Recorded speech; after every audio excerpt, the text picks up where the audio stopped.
Hello everyone. तो आज के सेशन में डिस्कस करेंगे numericals based on frequency, wavelength and wave number. इससे पहले सेशन में कैरेक्टरिस्टिक्स ऑफ द वेव के बारे में डिस्कस किए थे और इसके रिलेटेड क्वेश्चंस थोड़े डिस्कस किए और इसका कंटिन्यूएशन में और भी न्यूमेरिकल डिस्कस करेंगे। तो यहाँ पर देखिए क्वेश्चन यहाँ पर है, calculate the wavelength of light radiation frequency is 400 second inverse. यहाँ पर जो दिया है फ्रीक्वेंसी, देखिए तो फ्रीक्वेंसी मतलब nu is equal to 400 second inverse दिए हैं और इसके अलावा सी का वैल्यू दिए हैं वेलोसिटी 3 इंटू 10⁸ मीटर पर सेकंड। ओके, अभी यहाँ पे एक्चुअली फॉर्मूला क्या है, nu is equal to c upon the lambda. So अपने को यहाँ पर वेवलेंथ निकालना है, तो मैं क्या करूँगा, वेवलेंथ लैम्डा को न्यू के प्लेस में लेकर आता हूँ, न्यू को लैम्डा का प्लेस में लेकर आता हूँ। तो यहाँ पे लैम्डा इज इक्वल टू क्या होगा, सी बाय न्यू। ओके, सो यहाँ पर देखिए लैम्डा इज इक्वल टू सी कितना है 3 इंटू 10⁸ अपॉन 400। ओके, यहाँ पे lambda is equal to 3 into 10⁸ upon 400 को 4 इंटू 100 लिखेंगे। Okay, lambda is equal to 3/4 into 10⁸ upon 100 को क्या लिखते हैं 10⁻², 10⁻² लिखेंगे। इसमें क्या होता, इसमें से 10⁻² को और इसमें से एक 10⁻² को कैंसिल कर देंगे। तो इसमें से 2 अगर कैंसिल होने के बाद क्या होगा, lambda is equal to 3/4 into 10⁻6, मतलब इसमें से 2 कट कर रहा हूँ 10⁻², इसमें से भी 10⁻² कट करेंगे तो 10⁻6 बचेंगे। 3/4 डायरेक्टली 3 जाता है क्या, नहीं जाता, तो अपन इसको ऐसा लिख सकते हैं 30 इंटू 10⁻5। मगर मैंने क्या करा, यहाँ पे एक जीरो इधर रख दिया, 30 कर दिया इसको, ये 10⁻6 को 10⁻5 कर दिया बाई 4। ओके, अभी यहाँ पे कैलकुलेशन करेंगे।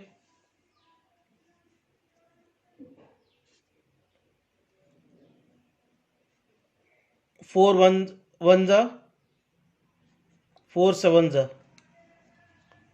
28 और 2 बचेंगे 7.5।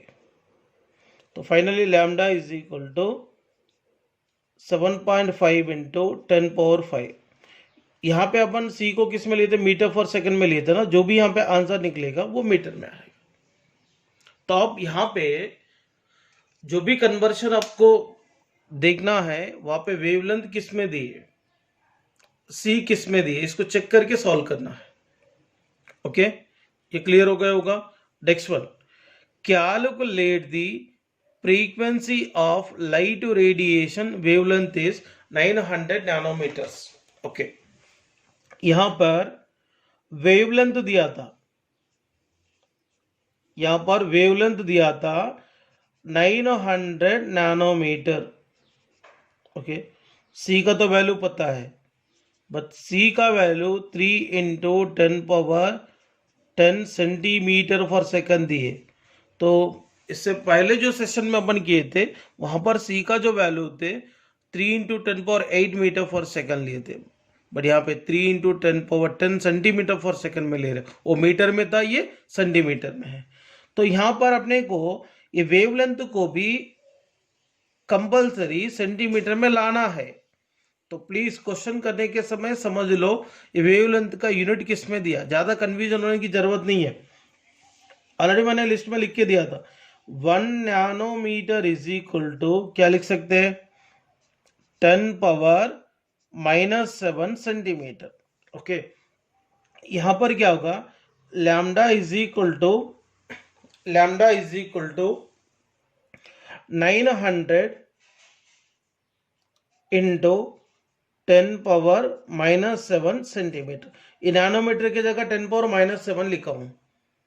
Okay, lambda is equal to 900 को क्या लिख सकते हैं 9 इंटू 100 इंटू 10⁻⁻7 सेंटीमीटर।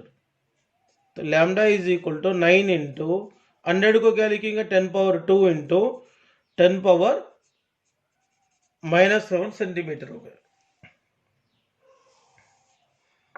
ओके, तो इसको क्या लिखेंगे 10⁻2 10⁻⁻7 को lambda is equal to 9 into क्या हो गए 10⁻⁻5 सेंटीमीटर।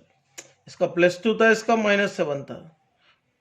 ओके ना, तो इसको अपन ऐसा लिख सकते हैं 10⁻⁻5, क्योंकि 2 को इससे सब्सट्रैक्ट करो 10 इंटू 9 इंटू 10⁻⁻5 सेंटीमीटर हो गए। बट फॉर्मूला क्या है frequency nu is equal to c/λ। यहाँ पे एक बात समझ लो, वेवलेंथ नैनोमीटर में दिया, पिकोमीटर में दिया, एंगस्ट्रा में दिया, किस में भी दिया, आपको फाइनली सेंटीमीटर में लाना है। तो इसका यूनिट कन्वर्शन मैंने लिख के भी दिया था। तो यहाँ पे न्यू इज इक्वल टू क्या होगा c का वैल्यू कितना 3 इंटू 10⁻10 अपॉन ये कितना आया था 9 इंटू 10⁻⁻5। 3 1 जा 3 3 जा, ये कितना टाइम जा रहा 1 टाइम जा रहा है, ये कितना टाइम जा रहा 3 टाइम जा रहा। Okay, lambda is equal to क्या हो गया 1/3 इंटू 10⁻10। नीचे 10⁻⁻5 था, इसको ऊपर ले जाएंगे, -5 किस में कन्वर्ट होता +5, तो 1/3 बोले तो क्या होगा,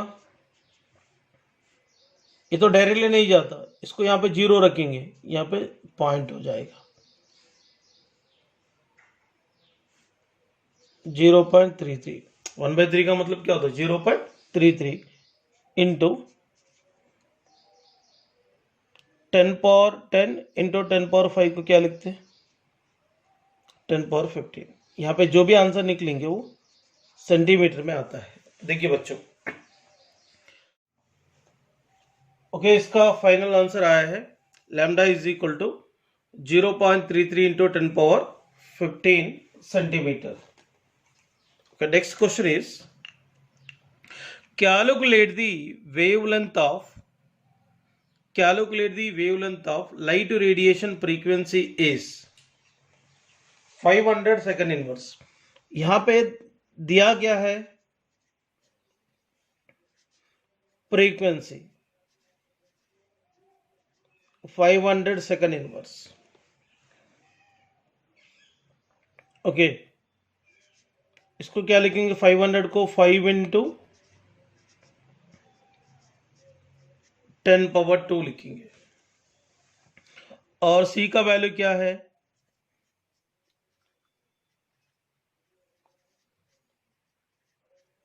3 इंटू 10⁻10 सेंटीमीटर पर सेकंड है। Nu is equal to formula c/λ। अपने को लैम्डा चाहिए तो लैम्डा को इधर लाएंगे, न्यू को इधर लाएंगे, तो लैम्डा इज इक्वल टू क्या होगा c/न्यू। c का वैल्यू कितना है 3 इंटू 10⁻10, और यहाँ पे न्यू का वैल्यू कितना है 5 इंटू 10⁻2। सो यहाँ पे देखिए लैम्डा इज इक्वल टू 3/5 है, ये 10 पावर 2 को ऊपर ले जाएंगे,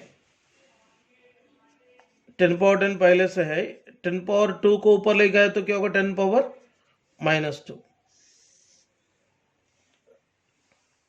अभी थोड़ा टैलेंटेड लोग क्या करते हैं, ये 10 पावर 2 को ऊपर ले जाके 10 पावर -2 लिखते हैं, और इसके अलावा 5 को भी ऊपर ले जाते हैं, वैसे लेके नहीं जाने का, समझ रहे ना। ये 3/5 वैसे रखेंगे, ये 10 पावर 10 इंटू 10 पावर क्या हो गए -2 हो गए, लैम्डा इज इक्वल टू, ये 3/5 बोले तो क्या होगा, ये 3 तो डायरेक्टली 5 से डिवाइड नहीं होता, तो मैं यहाँ पे क्या कर रहा हूँ, जीरो, यहाँ पे जीरो रखेंगे तो यहाँ पे क्या होगा पॉइंट। ओके, 5 से कितना टाइम ज़्यादा 6, तो 0.6 इंटू 10 पावर 10 इंटू 10 पावर -2 को क्या लिख सकते हैं 10 पावर 8 लिख सकते हैं। तो इसका मतलब 0.6 इंटू 10 पावर 8, इसको ऐसे भी लिख सकते हैं। अगर इसको 6 लिखना चाहते हो, ये पॉइंट हटाना रहा तो ये वैल्यू थोड़ा एक कम करना पड़ता है, 10 पावर 7। इसको ऐसे भी लिख सकते हैं और ऐसे भी लिख सकते हैं। अब जो भी आंसर आएंगे सेंटीमीटर में आएंगे, ठीक है। Next question is calculate the frequency of light radiation wavelength is 6000 angstrom. Here given C is equal to 3 into 10 power 10 centimetre पर सेकंड। अगर आपको यहाँ पर वेवलेंथ को मीटर में लेना रहा तो C वैल्यू भी मीटर में होना चाहिए। अगर वेवलेंथ का वैल्यू सेंटीमीटर में लेना है तो ये भी सेंटीमीटर में मेंटेन करना चाहिए। और यहाँ पे सी अपने को सेंटीमीटर में दिया बोले तो वेवलेंथ को कंपलसरी सेंटीमीटर में लेना चाहिए। तो यहाँ पे वेवलेंथ दिया था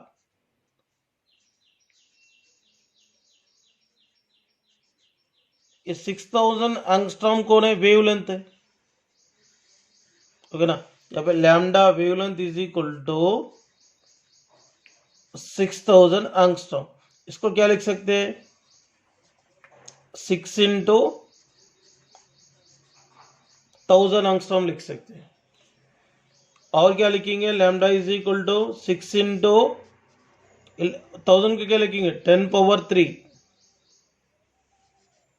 angstrom. But 1 angstrom is equal to, इसको सेंटीमीटर में लाना है ना, 10 पावर-8 सेंटीमीटर लिख के दिया था स्टार्टिंग में। तो जिसने लेक्चर 3 देखा उनको ही न्यूमेरिकल समझेंगे। Lambda is equal to 6 into 10 power 3 into 10 पावर-8।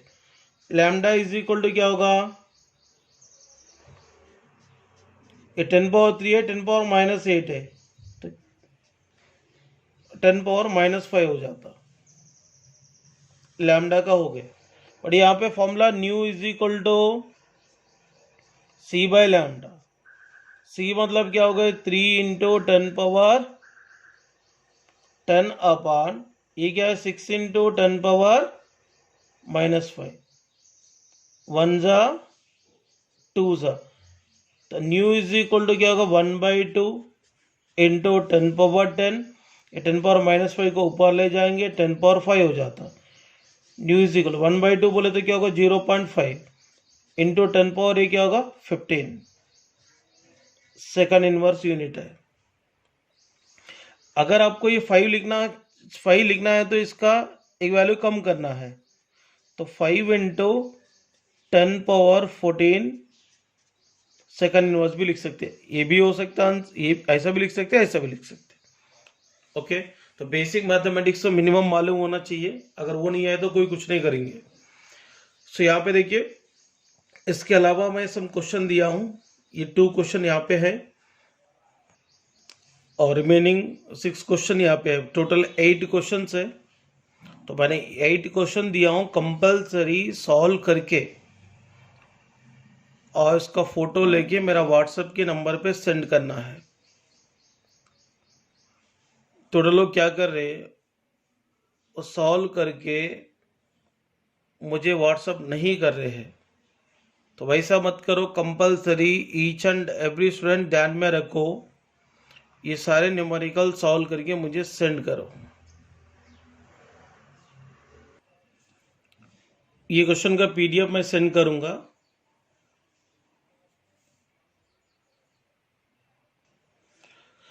देखिए, calculate the frequency of light radiation, wave number is 200 metre inverse. Okay, यानी यहाँ पे सी का वैल्यू 3 × 10⁸ मीटर पर सेकंड। समटाइम सी का वैल्यू नहीं देता, अपने को समझना है ये जो वैल्यू है मीटर इनवर्स में दिख रहा, मतलब लेने वाले सी का वैल्यू मीटर में होना चाहिए। ठीक है, तो यहां पर वेव नंबर दिए थे,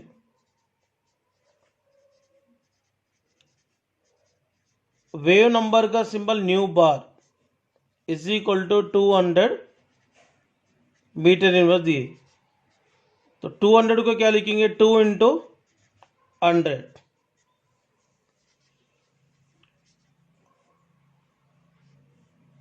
new bar is equal 2 × 10⁻2 metre inverse. और सी का वैल्यू पता है 3 × 10⁸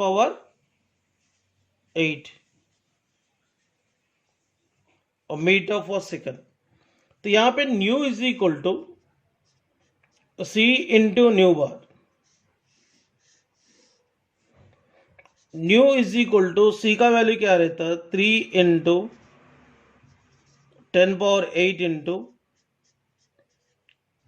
2 × 10⁻2, 3 × 2 6 इंटू 3 × 2 क्या होगा 6 इंटू 10⁻2 इंटू 10⁻2 क्या होगा 10।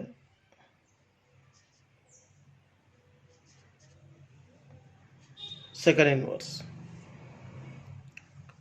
ये आंसर मिलेगा। ओके, नेक्स्ट वन, इसका बेस पे मैं क्वेश्चन देता हूं। Calculate the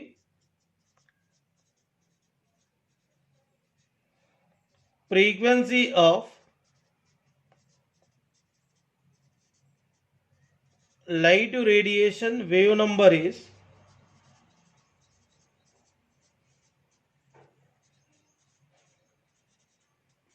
400 metre inverse.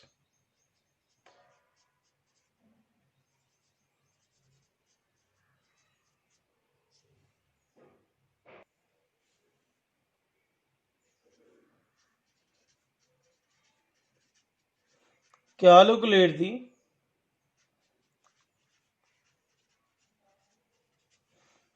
frequency of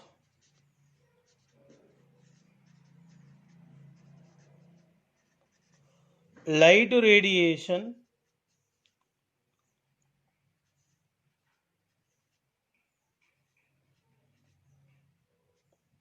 wave number is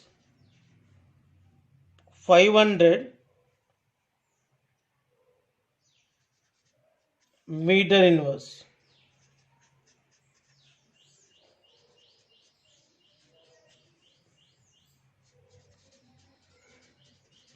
Calculate the frequency of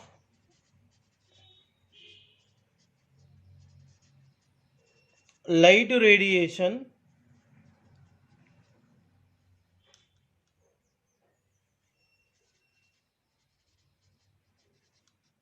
wave number is 800 metre inverse.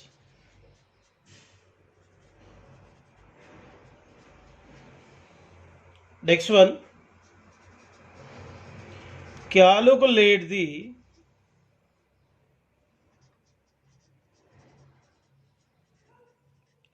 frequency of light radiation,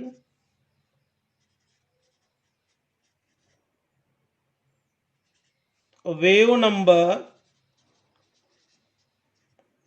is 400 centimetre inverse दिए। अब इससे पहले जो मीटर इनवर्स में थे, ये सेंटीमीटर इनवर्स में दिए। यहां पर देखिए, वेव नंबर का सिंबल न्यू बार है, nu bar is equal to 400 centimetre inverse दिए। अगर अपने को न्यू बार सेंटीमीटर इनवर्स में दिया बोले तो सी का वैल्यू मीटर में लेते क्या सेंटीमीटर में लेते? सेंटीमीटर। इतना तो नॉलेज अपने को होना चाहिए। 3 × 10⁻10 सेंटीमीटर पर सेकंड। इसको मैंने मीटर में नहीं लिया, सेंटीमीटर में लेने का मेन रीजन है यहाँ पे वेव नंबर सेंटीमीटर इनवर्स में दी है, ये अपने को मालूम होना बहुत जरूरी है।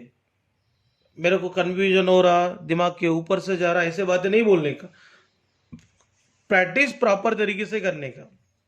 देखिए न्यू इज इक्वल टू क्या होगा, formula C into nu bar है। सो अपन 400 को क्या लिख सकते हैं, देखो new is equal to c का 3 × 10⁻10 है, तो 400 को 4 × 10⁻2 भी लिख सकते हैं। चलो पहले अपन क्या करेंगे, 4 ×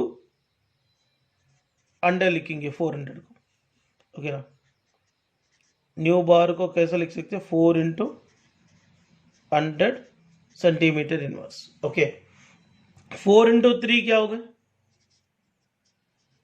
12 है, ये 10⁻10 है, और 100 को 10⁻2 लिखेंगे, तो फाइनली क्या होगा, न्यू इज इक्वल 12 × 10⁻12 हो गया, क्योंकि 10⁻10 है, ये 10⁻2 है, तो 10⁻12 लिख सकते हैं। It is clear. देखिए यहाँ पर और 3 क्वेश्चन है। Calculate the frequency of light radiation wave number is 900 centimetre inverse, एक क्वेश्चन है। और यहाँ पर भी एक क्वेश्चन है, calculate the frequency of light radiation wave number is 1400 centimetre inverse, second question. Calculate the frequency of light radiation wave number is 300 centimetre inverse, और ये भी क्वेश्चन है। ये 3 क्वेश्चन आप लोग सॉल्व करना है, और ये कैसे सॉल्व करना चाहिए, इसका मेथड कैसे है, मैंने पूरा समझा दिया।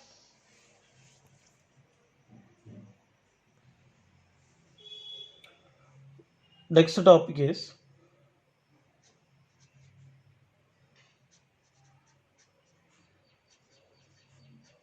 ब्लैक बॉडी एंड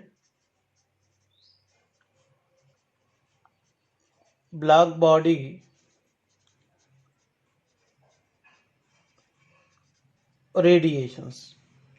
तो what is mean by black body? Black body बोले तो क्या है, it is the ideal body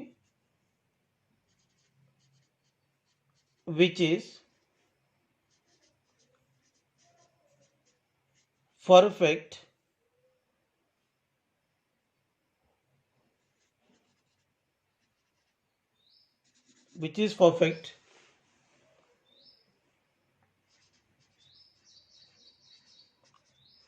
absorber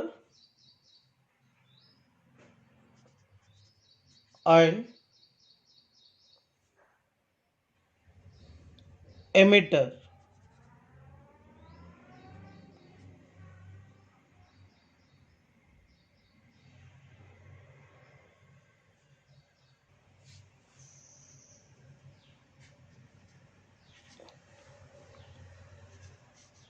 of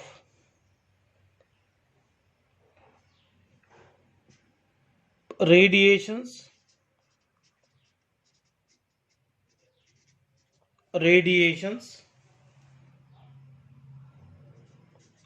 of all frequencies, मतलब all frequencies of radiations को ऑब्जर्व करके और एमिट करने वाले परफेक्ट आइडियल बॉडी को बोलेंगे black body, okay. Next one, black body radiations. Black body radiations, black body radiation बोले तो क्या है, ब्लैक बॉडी के द्वारा एमिट होने वाले रेडिएशंस को क्या बोलते हैं? Black body radiations. देखिए, it is the radiations which are emitted by a black body. तो ब्लैक बॉडी के द्वारा रिलीज होने वाले रेडिएशंस को ब्लैक बॉडी रेडिएशंस बोलेंगे। फॉर एग्जांपल यार, अब आयरन रॉड को, सपोज ये आयरन है, तो आयरन रॉड को क्या करेंगे? हीट एनर्जी लाइट के फॉर्म में सप्लाई करेंगे, ओके ना। तो इसको हीट करेंगे, तो हीट करने के बाद ये आयरन क्या करता? ये सारे लाइट रेडिएशन को ऑब्जर्व करता है, ऑब्जर्व करके वो रेडिश कलर में कन्वर्ट होता, वो स्ट्रांग हीट होने के बाद में क्या करेंगे? इसको हीट सप्लाई करना बंद करेंगे। बंद करने के बाद क्या करता है? वो जितना एनर्जी को ऑब्जर्व किया था उतनी एनर्जी को रेडिएशन के फॉर्म में रिलीज करता है। इसका मतलब यहां पे आयरन रॉड लाइट को ऑब्जर्व भी कर रहा और एमिट भी कर रहा है। मैं वही बोल रहा हूं यहां पे, the ideal body which is perfect observer and emitter of all frequencies of light radiation, okay now, is called black body. The radiations which are emitted by a black body is called black body radiations. तो मैं आपको example बताया था, एक metal rod को अगर heat energy light radiation के form में सप्लाई करेंगे, सप्लाई करने के बाद वो हीट रेडिएशंस को क्या करता? ऑब्जॉर्ब भी करता है। अगर इसको हीट रेडिएशन देना बंद करेंगे तो वो जितना एनर्जी को ऑब्जॉर्व किया उतना एनर्जी को एमिशन भी करता है, ठीक है ना। वेरी वेरी इंपॉर्टेंट टॉपिक है प्लैंक्स क्वांटम थियरी। तो जनरली देखिए, ब्लैक बॉडी को हीट करने के बाद वो क्या करता है? वो हीट एनर्जी को ऑब्जर्व करता है, ओके। तो ऑब्जर्व करने के बाद थर्मल रेडिएशंस को क्या करेंगे? रिलीज करेंगे। तो रिलीज करने वाले रेडिएशंस के वेवलेंथ भी डिफरेंट रहता और फ्रीक्वेंसी भी डिफरेंट रहता है, ओके ना। तो इसके बारे में मैक्स प्लांक साइंटिस्ट ने बताने के लिए एक थियरी लेकर आए हैं, that is Planck's quantum theory. Planck's quantum theory, तो प्लांक्स क्वांटम थियरी का इंपॉर्टेंट कैरेक्टरिस्टिक्स क्या है और इसका इंपॉर्टेंट पोस्टलेट्स क्या है वो डिस्कस करेंगे। तो सबसे पहले देखिए, मैं आपको बताना चाहता हूं,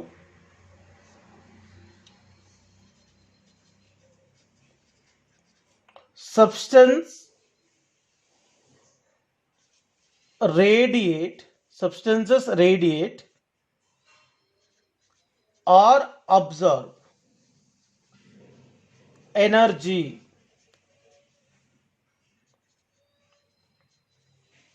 discontinuously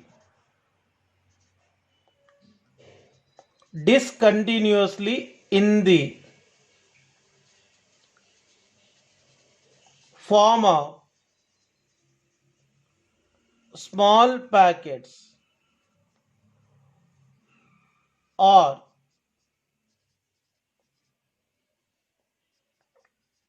bundles of energy। Planck's quantum theory ने क्या बताया है? एक आइडियल बॉडी के द्वारा ऑब्जर्व होने वाले एनर्जी, रिलीज होने वाले energy discontinuous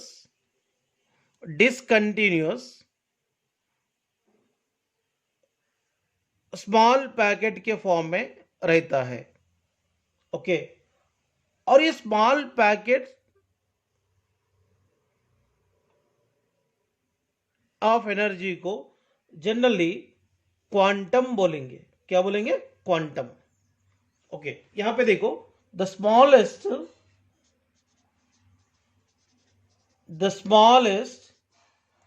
packet of energy, the the smallest packet of energy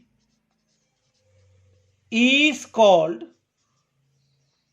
quantum, is called quantum. In case of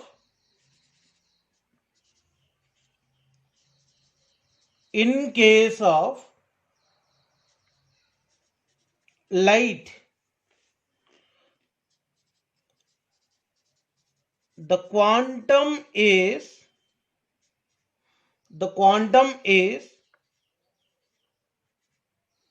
known as photon. देखो मैं आपको ये पॉइंट क्लियर कर देता हूं. तो आइडियल बॉडी के द्वारा ऑब्जर्व होने वाले और रिलीज होने वाले energy discontinuous small packet of energy है, एनर्जी के फॉर्म में होता है. मतलब ये कंटिन्यूअस नहीं रहता. ये स्मॉल पैकेट ऑफ एनर्जी को क्या बोलेंगे? क्वांटम. अगर इन केस ऑफ लाइट को फोटॉन बोलेंगे. मतलब एनर्जी ऑफ रेडिएशंस को फोटॉन के टर्म में डिस्कस करते हैं. ये पॉइंट क्लियर हो गया होगा. मतलब यहां पे आप जनरली ऑब्जर्वेशन करो, अपने को वो लाइट रेडिएशन जो भी है वो कंटिन्यूअस फॉर्म में दिखता है, मगर इसको वो कंटिन्यूअस फॉर्म में क्यों दिखता बोले तो ये discontinuous small packet of energy के फॉर्म में रहने वाले ये रेडिएशन एक के बाद एक के बाद एक ऐसा आता है. देखो एक के बाद एक के बाद एक के बाद एक के बाद एक के बाद एक के बाद ऐसा आता है. ये आने की वजह से ये क्या होगा, एक कंटिन्यूअस फॉर्म दिखता अपने को, मगर वो कंटिन्यूअस नहीं रहता बोला उन्हें. ओके ना, ये पॉइंट क्लियर हो गए. सब्सटेंस रेडिएट और absorb energy discontinuously in the form of small packet of energy और बंडल ऑफ एनर्जी, तो विच इज कॉल्ड क्वांटम. और in case of light the quantum is called as photon. ये point clear हो गए होगा. Next point,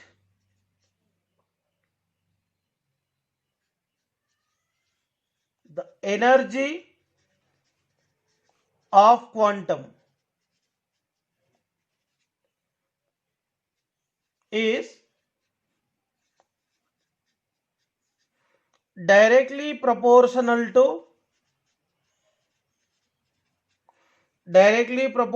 to the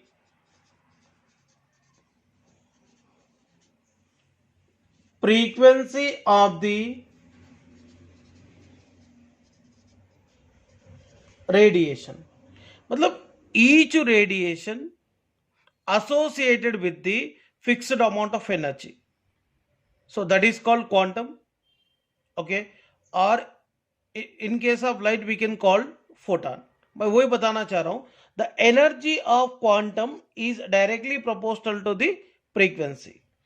तो energy of radiation जो भी है वो हमेशा फ्रीक्वेंसी को डायरेक्टली प्रोपोर्शनल में रहते हैं. ओके, और यहां पे मैं प्रोपोर्शनल को हटाना चाहता हूं, तो प्रोपोर्शनल को हटाने के बाद एक कांस्टेंट रखता हूं, दैट इज एच. जब एच बोले तो प्लांक्स कांस्टेंट, और इसकी वैल्यू है 6.626 into 10 power -34 जूल सेकंड. और दूसरा है 6.626 into 10 power -27 एर्ग सेकंड है. ओके ना,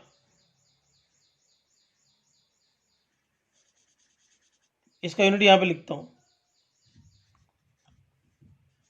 erg second. Okay ना, energy of quantum is directly proportional to frequency. Frequency बढ़े तो एनर्जी बढ़ेंगे, एनर्जी बढ़े तो फ्रीक्वेंसी बढ़ेंगे. तो भाई प्रोपोर्शनल को हटाने के बाद क्या लिखा, एच लिखा. But we know nu is equal to c by lambda, तो ई इज इक्वल टू क्या होगा, h into c by lambda हो गया. अभी एच बोले तो क्लियर हो गया होगा. ये प्लांक्स कांस्टेंट है, इसका वैल्यूज देखिए, H is equal to 6.626 into 10⁻34 joule second और 6.626 इंटू 10⁻27 erg सेकंड है। Next one,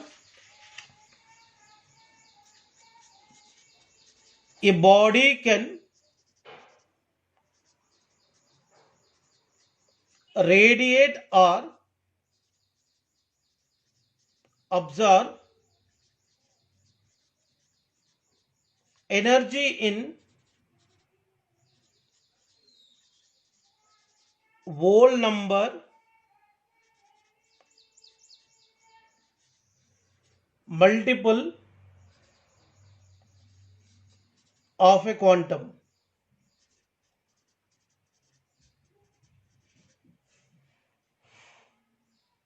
Like that is 1h nu, 2h nu, 3h nu, dash dash dash nh nu।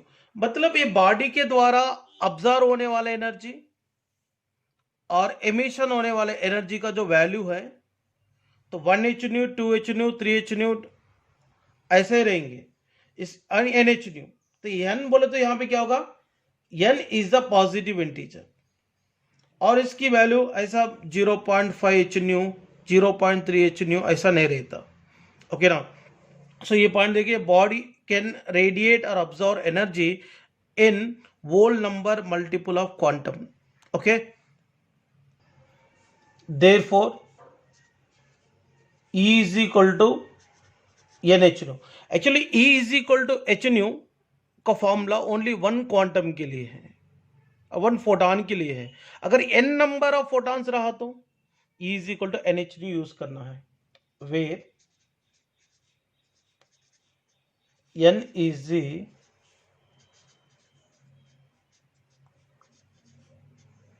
Positive integer.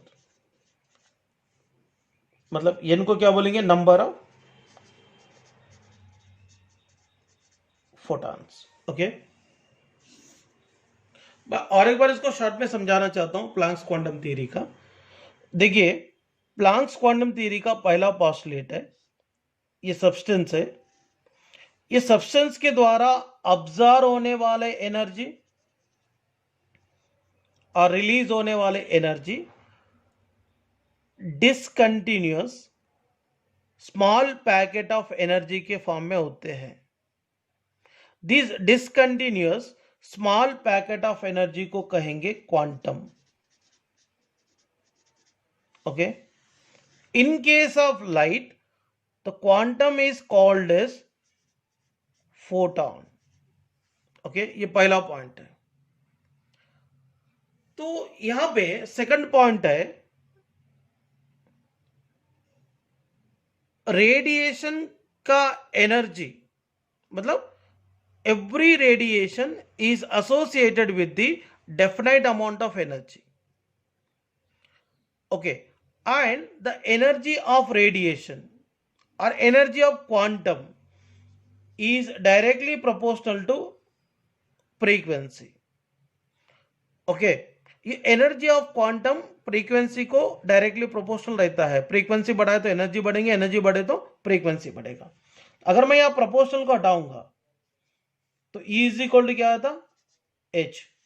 तो formula क्या होगा, E is equal to H nu. ये किसके लिए है, one photon के लिए। किसके लिए, वन फोटॉन के लिए है। यहां पे H बोले तो कौन, प्लांक्स कांस्टेंट। H बोले तो कौन, प्लांक्स कांस्टेंट है। और इसका वैल्यू कितना, 6.626 इंटू 10⁻⁻34 जूल सेकंड, और एर्ग में लेना चाहते हो 6.626 इंटू 10⁻⁻27 एर्ग सेकंड है। ये क्लियर हो गए। अगर यहां पे न्यू के जगह, but we know nu is equal to क्या रहता, सी बाय लैम्डा। तो E इज इक्वल टू क्या होगा, H into c by lambda हो गया। ओके, और एक पॉइंट है, ये बॉडी के द्वारा ऑब्जर्व होने वाले एनर्जी और रिलीज होने वाले एनर्जी, ओके ना, रिलीज होने वाले energy whole number multiple of quantum है। मतलब इसकी value E is equal to n h nu रहता। E इज इक्वल टू क्या रहता? एन एच न्यू रहता। मतलब ये समझ लो, अगर बॉडी के द्वारा ऑब्जर्व होने वाला एनर्जी और रिलीज होने वाला energy 1h new, 2h new, 3h new, 4h new के फॉर्म में रहता है, ओके ना। मतलब ये n की जो वैल्यू होता है यहाँ पे पॉजिटिव इंटीजर रहता है। तो n बोले तो नंबर ऑफ फोटॉन्स है। तो 1 फोटॉन के लिए E is equal to h nu, n number of photon के लिए क्या होगा? E is equal to n h nu है। ठीक है बच्चों, ये प्लांक्स क्वांटम थ्योरी है। ये कैरेक्टरिस्टिक्स याद रख लो, ज्यादा रिसर्च करने की जरूरत नहीं है। Thank you.